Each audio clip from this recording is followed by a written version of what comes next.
presencia. Un saludo muy especial para todos en esta mañana. Hoy, viernes 3 de octubre, desde aquí como siempre, les enviamos un fuerte abrazo de cariño. Gracias a todos por acompañarnos en esta jornada de consagración del mes, que iniciamos el día de ayer, continuamos hoy y estaremos finalizando el día de mañana en nuestra reunión familiar. Recuerden también que durante estos días tendremos casa abierta de oración. Ya varias personas se han acercado aquí al oratorio a tener su tiempo de comunión con Dios y les animo a los que todavía están ahí en lista a que también puedan hacerlo prontamente. Tenemos casa abierta de oración.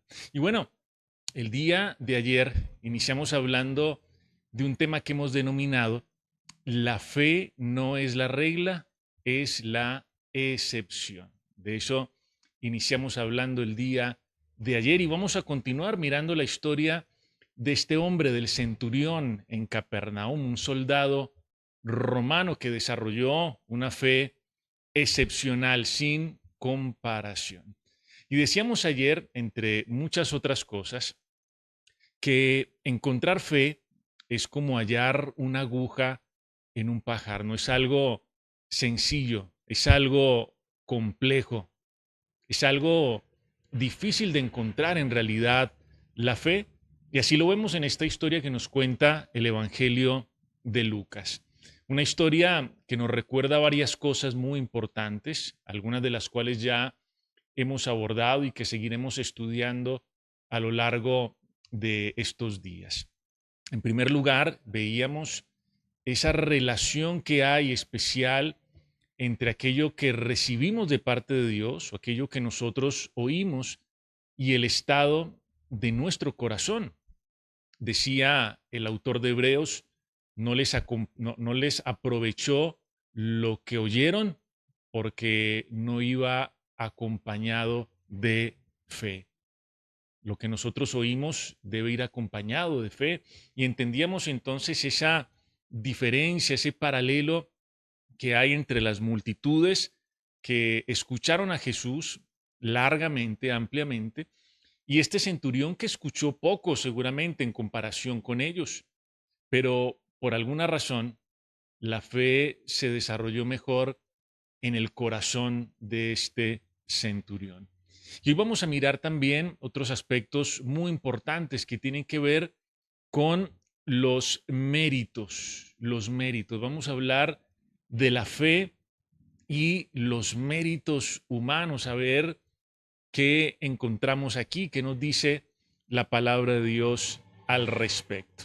Y es que para un centurión, para que lo tengamos presente, pues era un soldado romano que ya tenía cierta experiencia, digamos que ya tenía un bagaje, que ya tenía un recorrido, una carrera, y que se había abierto camino precisamente a partir de sus propios méritos. Para un centurión, para un soldado romano, los méritos eran algo muy importante, eran algo decisivo en su carrera y especialmente en su ascenso. Este hombre, seguramente este centurión, este hombre de fe, probablemente tenía muchos méritos en su haber, seguramente había alcanzado muchas cosas, había hecho muchas proezas y evidentemente este hombre pues tenía una hoja de vida importante. Incluso cuando los ancianos lo presentan delante de Jesús, y eso lo vamos a ver en un momento, los ancianos se refieren a él como un hombre con un carácter bastante especial, con una personalidad bastante especial, un hombre muy dado a las personas, un hombre muy generoso, seguramente en términos de los ancianos, merecedor del milagro que él estaba solicitando. Y entonces hoy vamos a concentrarnos aquí en otra parte muy importante de esta historia que nos cuenta el Evangelio de Lucas en el capítulo 7. Y es, como les decía hace un momento, esa relación que puede haber entre los méritos y la fe, entre la fe y las buenas obras, porque este centurión, este soldado romano, méritos tenía, méritos tenía. Pero vamos a ver qué papel cumplen los méritos cuando nosotros nos referimos específicamente a la fe. Y quiero que recordemos el versículo 3, Lucas 7:3, que estuvimos estudiando el día de ayer jueves. Vamos a mirar algo interesante que nos dice aquí la Biblia y que nos revela mucho del carácter del centurión. ¿Sí? Lucas 7:2, perdón, Lucas 7:2. Miren lo que dice la Biblia. Dice, y el siervo de un centurión, a quien éste quería mucho, amaba a su siervo, amaba a su esclavo, dice, estaba enfermo y a punto de morir. Ese término siervo que encontramos aquí en el versículo 2 se refiere específicamente a un esclavo. Era un esclavo, no era un trabajador, no era un amigo, no era alguien de su familia, era simple y llanamente un esclavo. Una persona pues que no tenía ningún tipo de garantías, ni de contratos, ni de prestaciones. Era un esclavo, una persona que estaba dedicada a servirle al centurión. Y aquí observamos que el centurión era un hombre piadoso, era un hombre caritativo también, era un hombre humano, de un gran corazón, un hombre compasivo, un hombre que amaba a su esclavo. Y lo amaba a pesar de que no tenía ninguna obligación moral o sentimental con su siervo. Porque en realidad el trabajo de ese siervo, de ese esclavo, pues era lo que él tenía que hacer. Pero aquí vemos que el centurión, a pesar de esa relación que había de amo y de esclavo, a pesar de eso, el centurión demostró un genuino interés por él. Había desarrollado un gran cariño por él y evidentemente estaba muy afectado por la situación que estaba atravesando su siervo, su esclavo.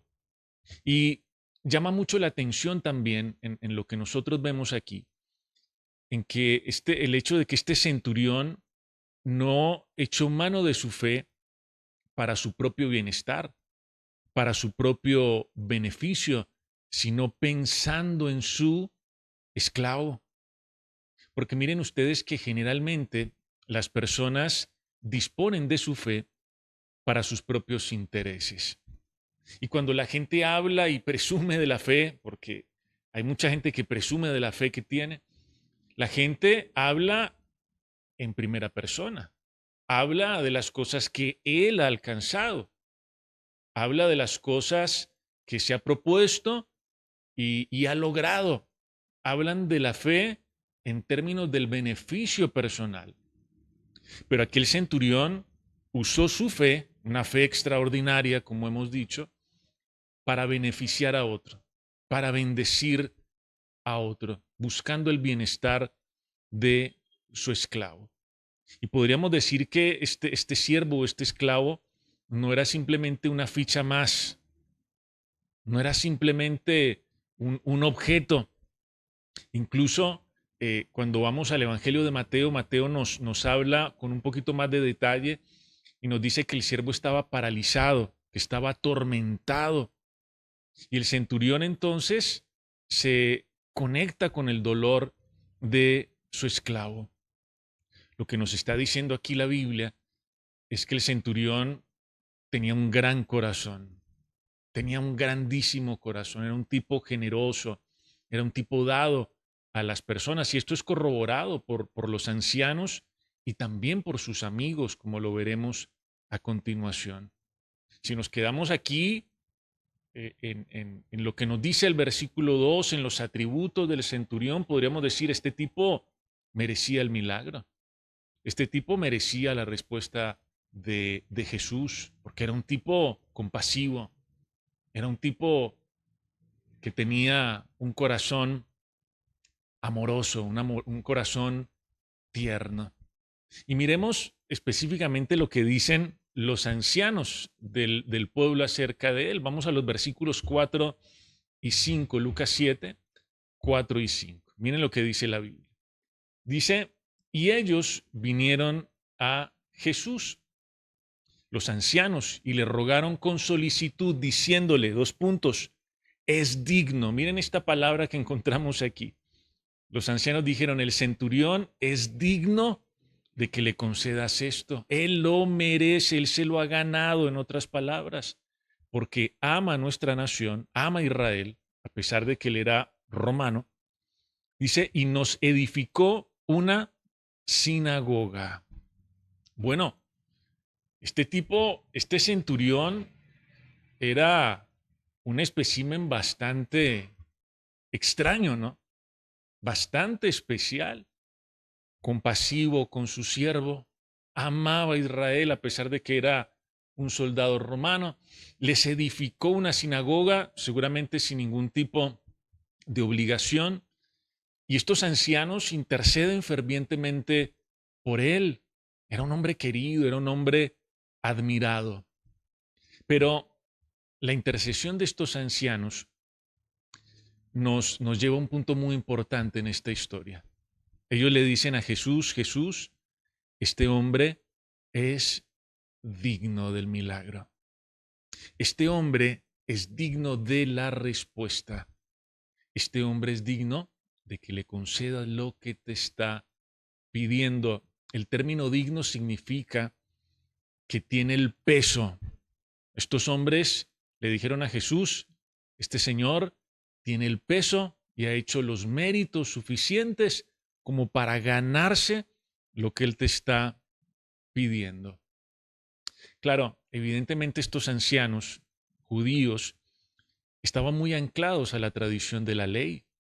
Y la ley dice que el que haga estas cosas, que viva por ellas.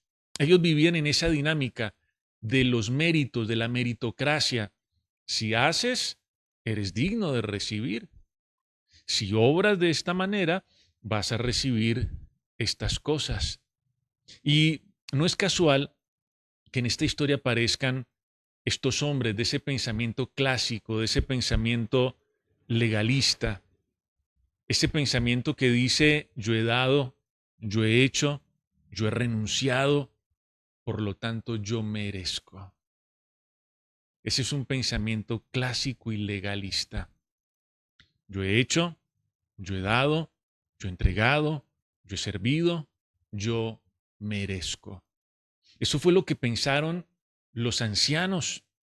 Y ese es el mismo pensamiento de muchos creyentes también en la actualidad.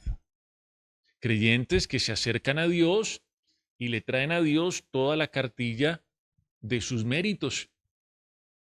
Le traen a Dios toda la hoja de vida de su recorrido, de su experiencia, de su servicio, de sus buenas obras también. De alguna manera tratando de convencerlo de que les responda. Señor, mira todo lo que yo he hecho, mira todo lo que yo he dado, mira cómo yo he servido, pues yo creo que si revisas bien mi hoja de vida vas a saber que yo merezco lo que te estoy pidiendo. Ese era el pensamiento de los ancianos y ese es el pensamiento de muchos creyentes también en nuestro tiempo. Pero la verdad de esto, y este es un punto muy importante en esta historia, la verdad de esto es que nuestra relación con Dios no consiste en un contrato laboral. No es un tipo de contrato donde yo hago unas cosas y entonces Dios en contraprestación me da otras.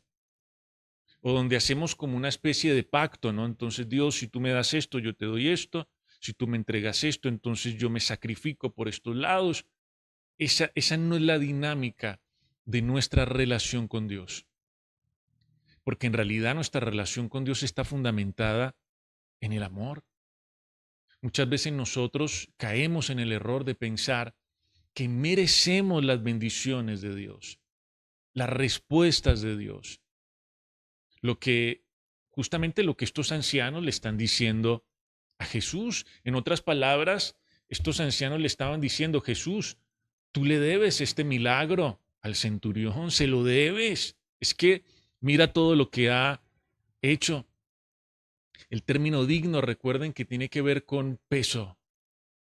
A muchas personas el peso de sus propios méritos los termina hundiendo en la amargura y en el descontento.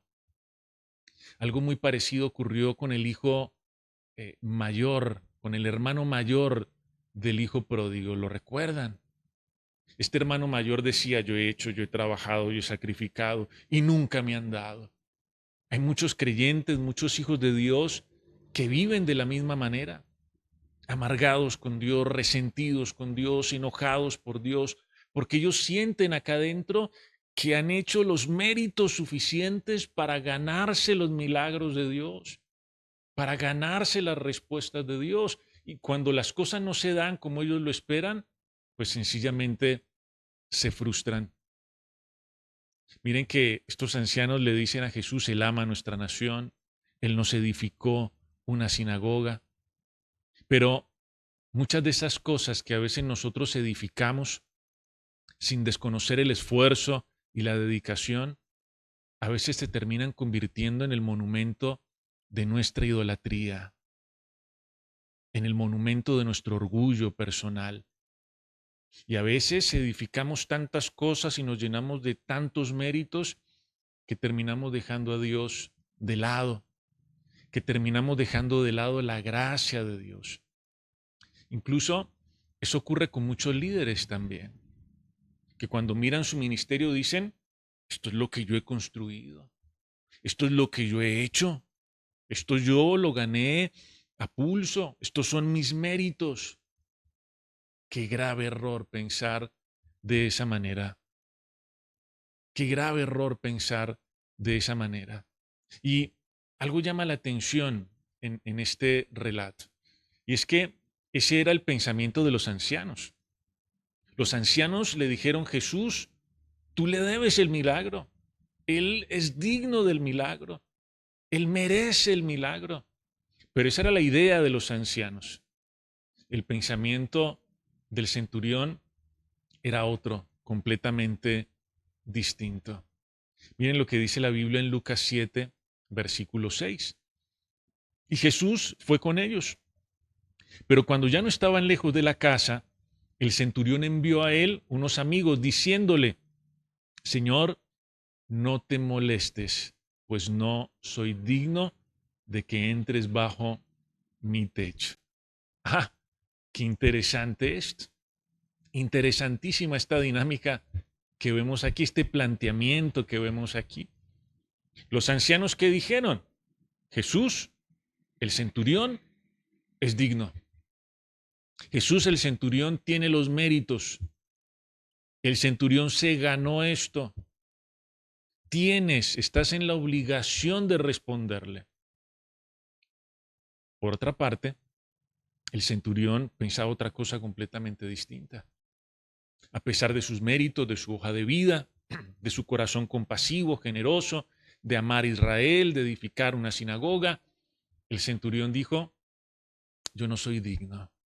En realidad no soy merecedor. A pesar de todas sus buenas obras, pensaba lo contrario. Este corazón de este hombre es sencillamente increíble, increíble.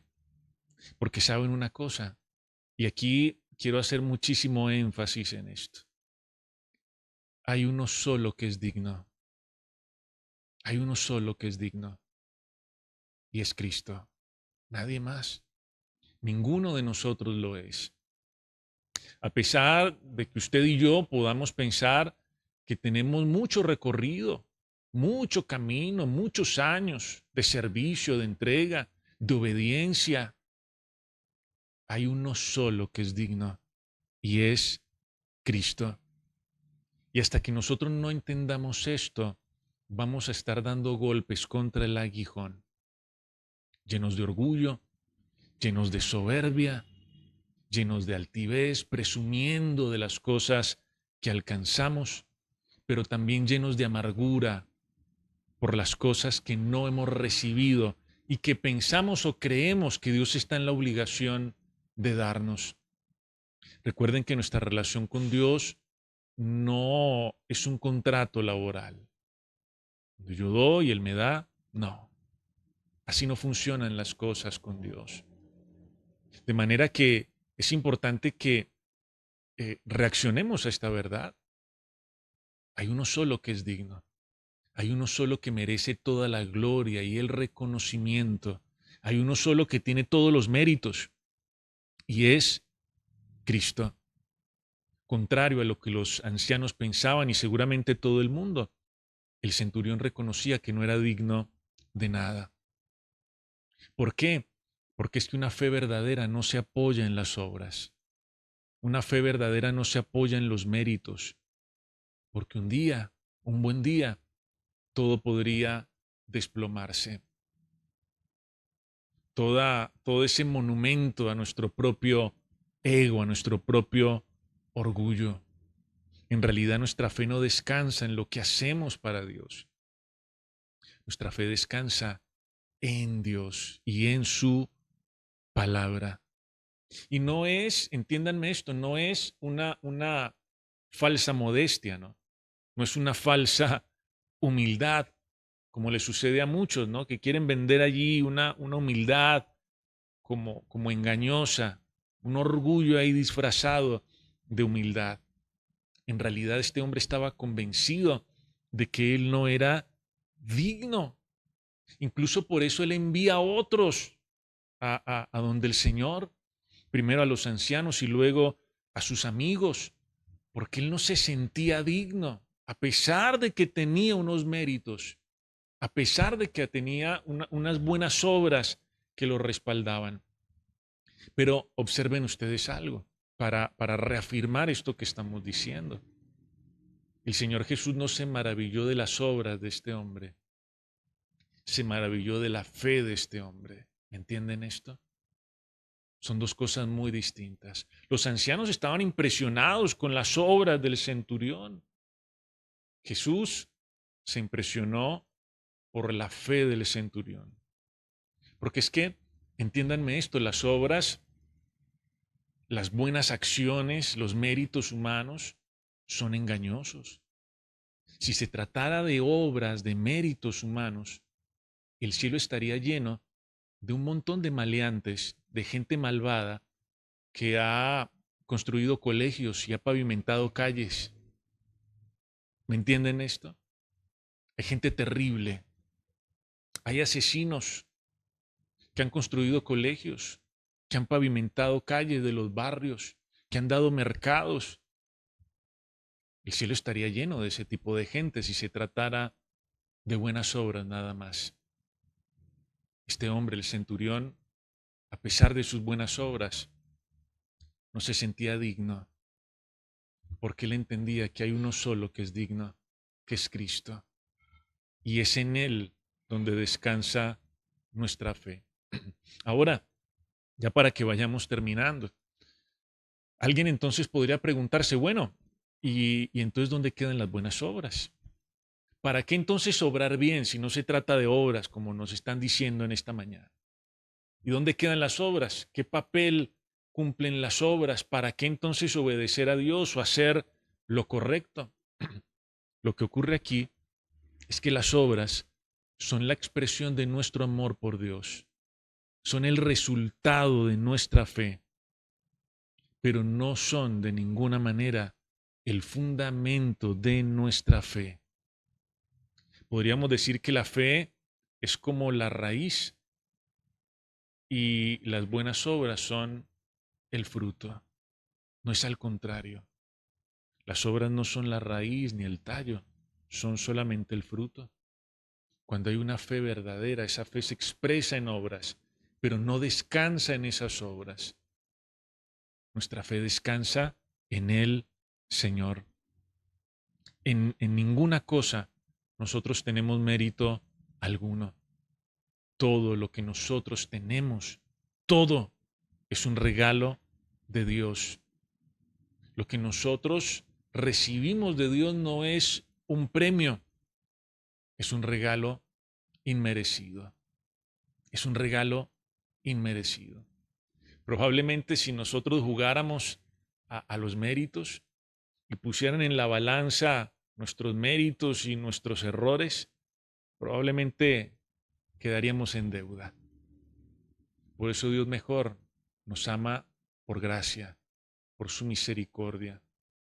Y todo lo que recibimos de Él no es un premio, es un don inmerecido. ¿Dónde quedan entonces las obras? Claro, las obras son la expresión de la fe, la consecuencia de la fe que es verdadera. Y pensando en esto, acerquémonos a Dios en oración. Padre bueno, hoy te damos muchas gracias por este segundo día de consagración del mes de octubre. Estamos agradecidos por tu palabra, por tu presencia en medio de nosotros y queremos rogarte de una manera muy especial en este día que tú nos ayudes a entender esta verdad maravillosa de la cual nos habla tu palabra, Señor, en este día. Señor, hay uno solo que es digno. Hay uno solo que tiene todos los méritos y ese eres tú. Ningún ser humano puede acercarse a ti por medio de los méritos. Permítenos entender esto, Señor, para que no sigamos pensando como los ancianos. Yo he hecho, yo he dado, yo he servido, yo he renunciado a muchas cosas, yo merezco las bendiciones, las respuestas, los milagros de Dios. Guárdanos de pensar de esa manera. Danos más bien, Señor, ese corazón del centurión, humilde, sencillo, que fue capaz de reconocer a pesar de lo que había hecho, que él no era digno. Él entendió que si Jesús iba a actuar, a responder, lo haría como un don, como un regalo inmerecido y no por sus méritos.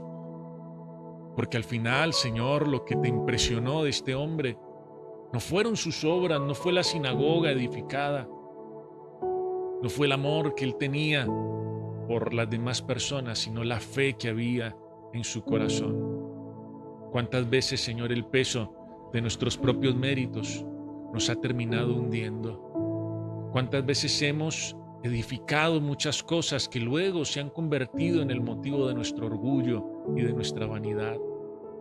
Pues límpianos de todo ello, Señor.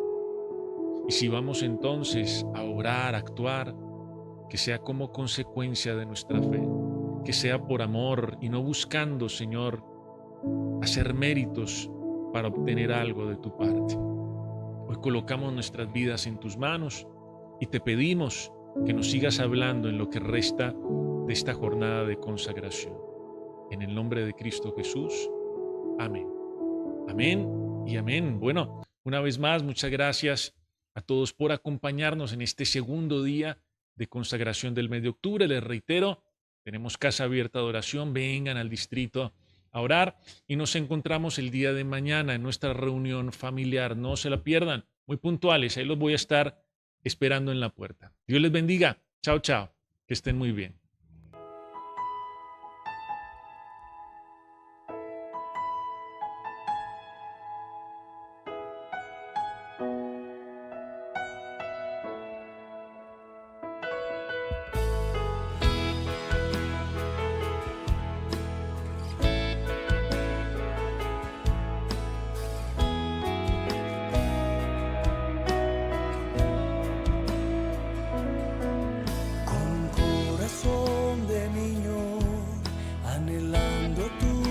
Presencia